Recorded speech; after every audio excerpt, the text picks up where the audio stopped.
दुनिया रे आम भारत में सबुठु बेसी पोस्ट ऑफिस रही 1,55,000 पोस्ट ऑफिस आम भारत में अच्छी। आम भारतर पोस्ट ऑफिस रे 5 लाख रु अधिक कर्मचारी काम करुछंती।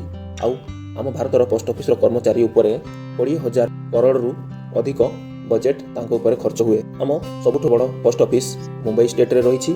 आउ वर्ल्ड रे सबुठु हाईएस्ट पोस्ट ऑफिस आम हिमाचल प्रदेश रो हिकिम गाँव में रही।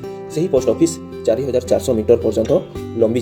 पोस्ट ऑफिस तो बहुत अच्छी किंतु आम भारत में पहुरुवा पोस्ट ऑफिस कौन देखी? हाँ, जम्मू काश्मीर रो डेल्ची गाँव में पहुरुवा पोस्ट ऑफिस भारतर वर्ल्ड रो प्रथम पोस्ट ऑफिस रही। सेठारे पहुरुवा पोस्ट ऑफिस देखा मिले। आम भारतर पोस्ट ऑफिस कहवाकू गले तो बहुत पुराना किंतु आज पर्यंत आम भारत में सरकारी काम आम भारतर पोस्ट ऑफिस द्वारा ही होता है। सबुठु बेसी आम भारतर पोस्ट ऑफिस को व्यवहार करा जाए। आम भारतर छोट रु छोट गाँव चली जाऊना कहीं सेठारे आमर भारतर पोस्ट ऑफिस देखा मिलिबो। आउ आम भारतर पोस्ट ऑफिस हेड होउछंती श्री विनीत पांडे जी, जे सेक्रेटरी अटंती। कौन यह न्यूज आप जानी आगु? यहीपरि न्यूज पाइबाकू हेले आम चैनल को सब्सक्राइब करनतु और सबुठु प्रथमे नोटिफिकेशन पांतु।